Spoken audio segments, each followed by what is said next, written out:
Je suis en compagnie d'Éric Gauthier, auteur, conteur et magicien du mot. Alors, Éric, ça va bien?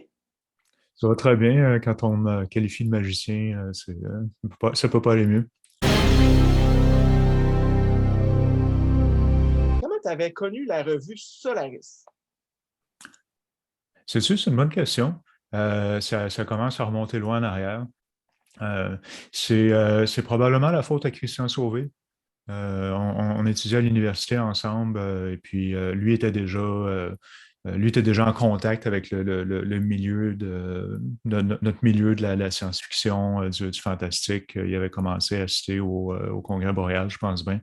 Euh, Et puis, c'est lui qui m'a. Moi, j'étais déjà fan des littératures de l'imaginaire dans le temps, mais j'avais beaucoup connu le côté anglo-saxon de ça. Je connaissais pas tant encore la production d'ici. Et puis, ouais, lui, je pense que c'est lui qui m'avait fait connaître la revue.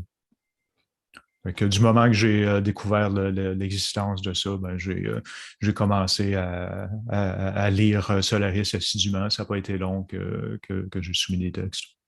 Oui, puis si je ne me trompe pas, tu as gagné 3 fois le prix Solaris là, au cours de ta carrière, là.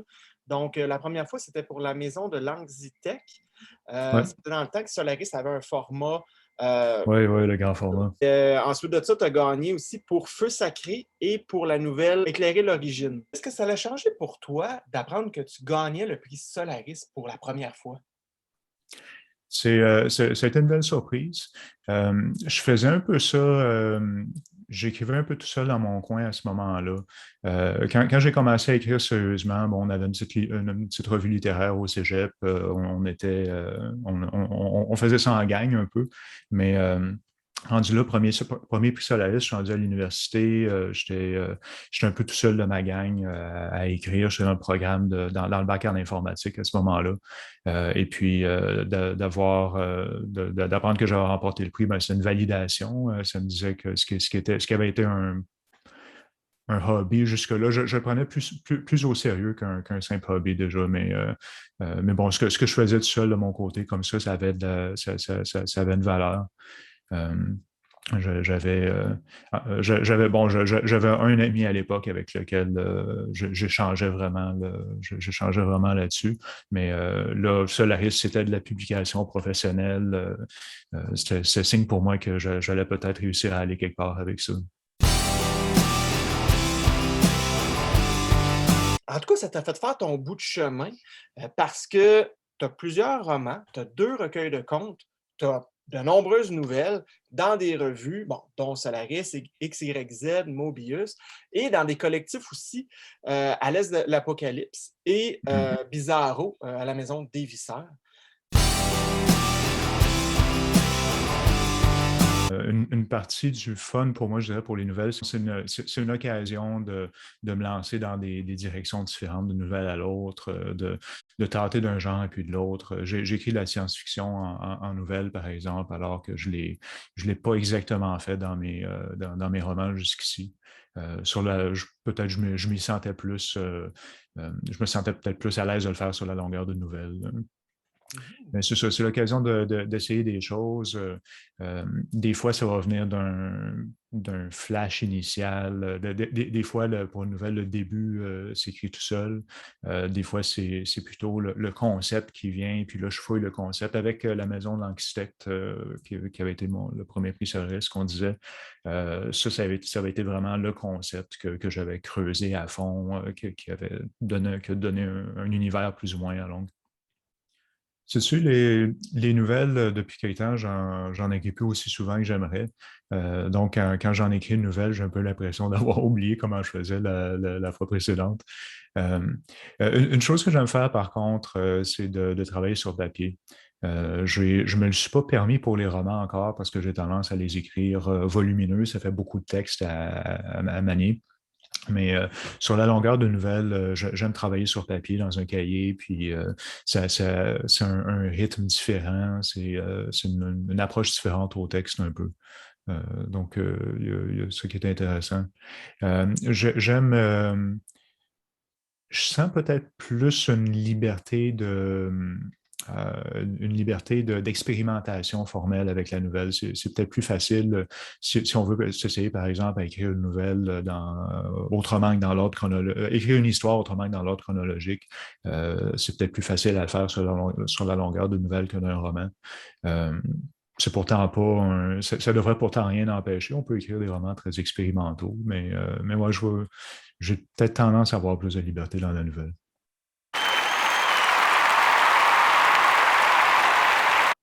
Pour moi, le conte, c'est quelque chose qui est vraiment distinct. C'est une forme d'art différente. Bon, ça compte encore comme de la littérature, la littérature orale. Euh, mais pour moi, quand j'écris des contes, c'est vraiment avec la scène en tête. Donc, j'écris pour ma voix. Des fois, j'écris pas carrément. J'ai une couple d'histoires que j'ai composées purement dans ma tête et puis en me parlant tout seul, sans jamais que ça passe par le papier.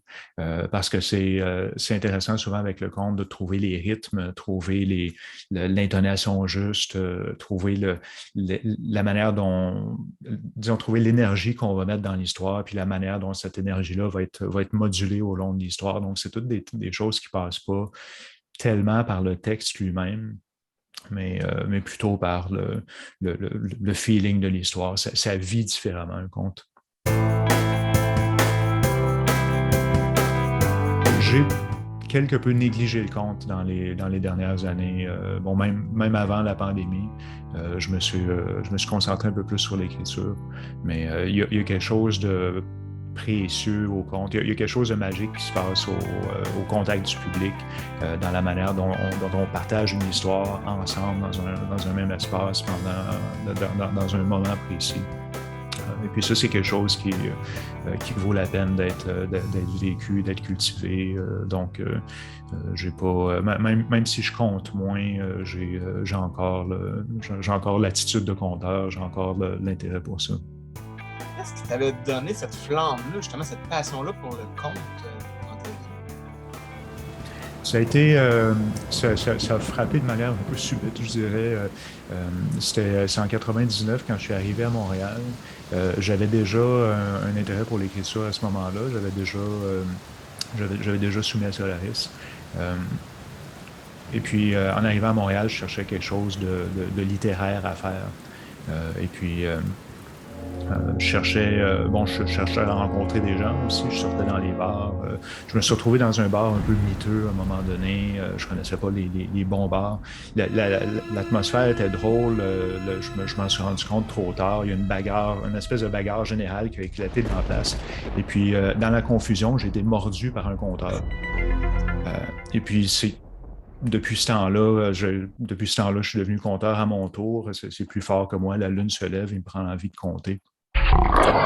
Et puis, j'ai trouvé à me guérir dans un autre bar qui s'appelait le Sergent Recruteur, où est-ce qu'il y avait des soirées de conte tous les dimanches soirs, les fameux dimanches du conte, qui existent toujours dans un nouveau bar maintenant. Et puis là, au dimanche du conte, c'est la variété, entre autres, qui m'a frappé. Des gens différents avec vraiment chacun leur voix, leur personnalité, qui racontaient des histoires traditionnelles, des histoires contemporaines, de la grande mythologie, des trucs autobiographiques déjantés. Tout ça se côtoyait, puis le potentiel de ça m'a vraiment fasciné. Donc, il fallait que j'essaye ça. Je me pose une question. Comment tu sais si, disons, là, il y a un début d'histoire, un fragment qui se présente à toi, dans ton imaginaire? Est-ce que tu sais tout de suite si, c'est davantage un conte ou ça va être plus du côté sur papier, que ce soit nouvelle ou roman? Mm. Comment tu fais pour savoir ça? Souvent, je sais, pour faire la distinction entre conte ou papier, souvent, je le sais assez tôt. Il y a un peu une question, en partie, un peu une question de ton. Je dirais qu'en moyenne, je suis plus joyeux sur scène et puis plus sinistre sur papier. Ça ne veut pas dire que je suis jamais drôle sur papier ou sinistre sur scène, là, mais il y a certaines nuances du fantastique, disons, qui fonctionnent nettement mieux sur papier, je trouve, que sur scène dans un contexte de conte. Où ça peut fonctionner sur scène, mais il faut un public qui soit vraiment, faut que le public soit vraiment préparé, faut que faut que les conditions idéales soient réunies, disons. Donc, que mes idées tournent un peu plus vers l'horreur ou l'angoisse, ça va aller sur papier. Mhm. Et puis sinon, ça dépend encore là un peu des rythmes que je veux donner, de l'énergie que je veux placer dans l'histoire. Je me suis essayé à, à combiner les deux aussi. Là où c'est le plus évident, c'est dans mon troisième roman, La Grande Mort de mon oncle morbide, où est-ce que j'ai essayé d'intégrer dans la narration mon ton de conteur. À savoir à quel point ça marche ou non, ben c'est au lecteur de le découvrir. Mais je trouve intéressant d'aller un petit peu dans l'entre-deux avec celui-là. Dès 2008, les lecteurs ont pu découvrir le romancier en toi avec ton premier roman, Une Fêlure au flanc du monde. Ouais, ça a été mon premier roman. Ça fait un bout que je n'ai pas osé retourner voir à quel point ça se tient bien. Euh, c'est, j'ai été frappé à ce moment-là par, en particulier, ce qui s'est passé avec la secte de Heaven's Gate en Californie. Et puis aussi, il y avait eu l'Ordre du Temple solaire qui avait fait les manchettes ici. Bref, je m'étais vraiment intéressé à la question des sectes religieuses et puis pourquoi les gens embarquent là-dedans, qu'est-ce qu'ils y trouvent, qu'est-ce qui risque de leur arriver. Et puis, j'avais envie aussi d'écrire une histoire autour appelons ça un enquêteur du paranormal. C'est un peu un archétype de la littérature fantastique. Le gars qui connaît la magie d'une manière ou d'une autre et puis qui se mêle, qui se lance dans des enquêtes surnaturelles. Donc, j'ai voulu créer mon personnage dans ce mode-là et puis l'envoyer enquêter sur une secte qui est en train de s'installer dans une petite ville en Abitibi. Je voulais placer ça dans ma région natale. Donc, ça a donné une fêlure au flanc du monde. C'est intéressant parce que c'est un roman fantastique. Il y a un petit côté thriller à celui-là. C'est sombre. C'est horrible par moments. Puis en même temps, il y a un certain humour qui s'est placé dans le roman en grande partie à cause du personnage principal. Qui s'appelle Malik. Il est noir, il y a des visions, il fait une forme de magie qu'on ne sait pas si ça marche ou non, on ne sait pas à quel point c'est vrai ou non ces affaires. Il a toujours été un peu pas laissé pour compte, mais dans sa vie, il a toujours été un peu le gars à part, le gars qui ne cadrait pas. Et puis là, il arrive comme un chien dans un jeu de quilles, il va se mêler des affaires de la secte, il mène son enquête tout à fait clandestinement. Et puis, c'est un gars qui est baveux, qui ne se mêle pas de ses affaires. Donc, il y a une vigueur, une vivacité, puis un humour qui venait avec le personnage, puis qui faisait un équilibre intéressant avec le côté sombre de la secte. Montréal, c'est intéressant ce qui est arrivé avec ça, parce que c'est dans le même univers que la nouvelle La Maison de l'architecte dont on parlait plus tôt. Longtemps après la parution de la nouvelle, j'y repensais, puis je me demandais de quoi ça a l'air si je repartais de cet univers-là. La nouvelle se passe quelque temps dans les années 1500, il me semble. Puis je m'étais demandé ce qui arriverait si je partais de cet univers-là que j'avais inventé, qui est une uchronie, qui est une version alternative de notre monde avec de la magie qui s'intègre à notre monde. Qu'est-ce qui arrivait si je prenais ça, que je faisais un fast-forward jusqu'au 20e siècle, et puis que j'allais voir de quoi le Québec a l'air dans cet univers-là. Puis ça m'a fait peur. Ça m'a fait peur parce que je voyais la quantité de travail que ça représenterait d'extrapoler l'évolution de l'histoire humaine sur quelques siècles à partir d'une uchronie, donc la manière dont la magie va avoir influencé la société, l'élaboration des villes, la planification urbaine, toutes sortes de choses comme ça. Donc, j'ai pris mon temps avant de me lancer là-dedans, mais quand je me suis senti d'aplomb, ouais, c'est ça, ça a été Montréal, où est-ce qu'on découvre une version alternative, une version hantée, disons, de Montréal dans les années 80, où est-ce qu'il y a un pâté de maison entier qui disparaît d'un coup. C'était ambitieux comme roman à plusieurs égards. Je suis content de ce que ça a donné dans l'ensemble. La Grande Mort de mon oncle morbide, c'était une idée nouvelle au début. Ça a donné un roman de 138 000 mots à peu près au bout du compte.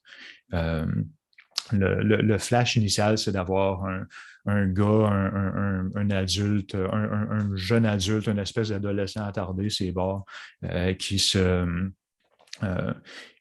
trouvait à cohabiter, à sous-louer une chambre, donc à cohabiter avec un espèce de vieux grincheux, et puis à découvrir que ce gars-là, c'est en fait un acteur qui a joué un personnage dans une émission pour enfants que notre jeune homme que notre jeune homme avait trouvé marquante. Le personnage dans l'émission, c'est son idole quand il était petit, puis là, ben, adulte, se retrouve à cohabiter avec l'acteur. Et puis évidemment, la réalité n'est pas à la hauteur de la fiction. Les deux s'entendent pas. Il y a des frictions terribles entre les deux. Puis là où ça s'est ouvert, cette affaire-là, c'est en bonne partie quand la nièce du vieux comédien est arrivée dans l'histoire. Là, j'ai commencé à tout remanier ça, puis c'est là que ça vraiment... c'est là que l'idée du roman s'est installée. C'est devenu une histoire de famille, une histoire autour du poids de l'héritage familial, les histoires de famille qu'on traîne avec nous, puis à quel point ça nous aide ou ça nous nuit, des choses comme ça. À ce moment-là, j'avais une vague envie du genre d'histoire que je voulais raconter. Je voulais parler un petit peu de l'espèce de chaos dans lequel on vivait, les mauvaises nouvelles qui déboulaient une après l'autre, la frénésie de la vie moderne, tout ce genre de choses-là. Je voulais parler un peu explorer un peu comment est-ce que différents personnages arrivait à se débrouiller dans notre univers avec différentes approches, différentes philosophies. Et puis, j'ai lu un article dans le Fortean Times, qui est une revue qui parle de toutes sortes de choses insolites. Un article au sujet des saints des catacombes. C'était écrit par le docteur Paul Koudounaris.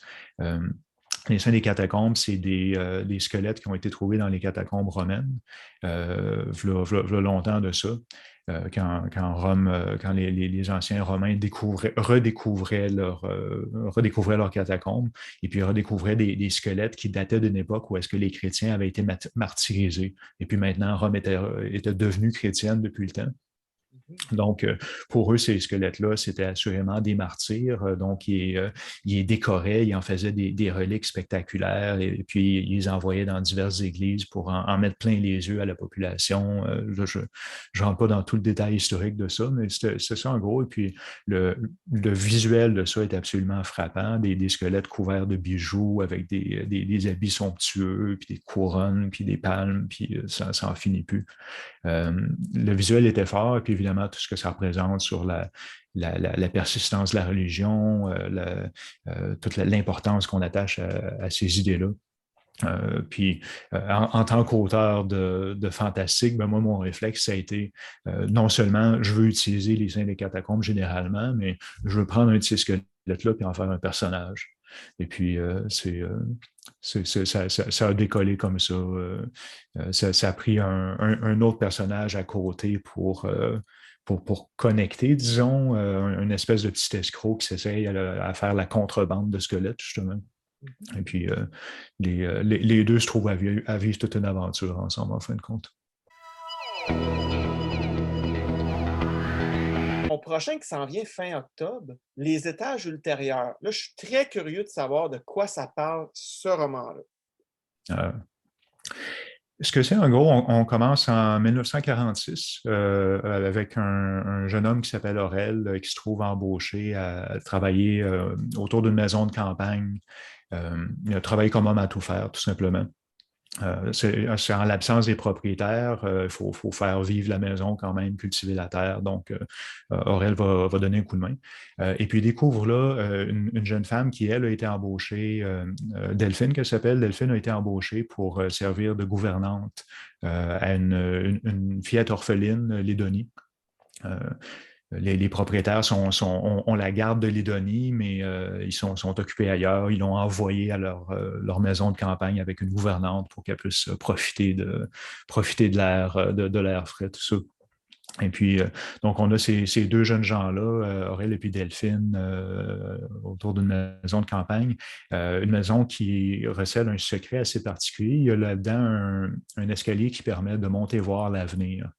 Et puis, c'est quelque chose qu'on explore graduellement.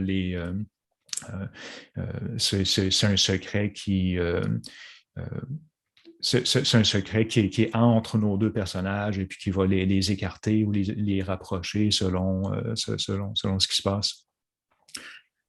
Et puis, c'est une histoire où est-ce que nos trois personnages essaient finalement de se construire une vie ensemble, tout en composant avec la connaissance de leur avenir.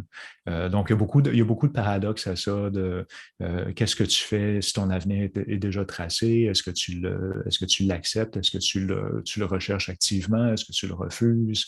Je suis curieux de voir. Euh, J'espère que ça va être une occasion pour les lecteurs de se poser ces questions-là aussi, de se demander qu'est-ce qu'ils feraient à la place des personnages, qu'est-ce qu'on ferait avec la connaissance de l'avenir.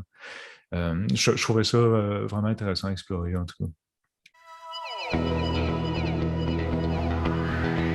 Je me rends compte que mon rapport à l'écriture n'a pas cessé d'évoluer, mes techniques changent, tout ça. Quand j'ai commencé à écrire du roman, je sentais le besoin de planifier beaucoup. J'avais un synopsis très détaillé pour Une fêlure au flanc du monde pour le premier. Parce que ça avait quelque chose de rassurant en partie quand je commençais. Puis de plus en plus, j'aime me laisser de l'espace. Je vais quand même planifier pas mal, mais j'aime me laisser de l'espace pour faire de la découverte aussi. Donc, avant d'entamer l'écriture d'un roman, je vais avoir un synopsis, mais le synopsis va être détaillé dans le milieu, puis de plus en plus vague à mesure qu'on avance dans le document. Puis à mesure que j'écris le roman en tant que tel, ben, je retourne au synopsis pour le préciser. Donc, je planifie, mais je planifie moins longtemps en avance. Donc, ça permet de faire des belles découvertes, d'avoir des belles surprises des fois.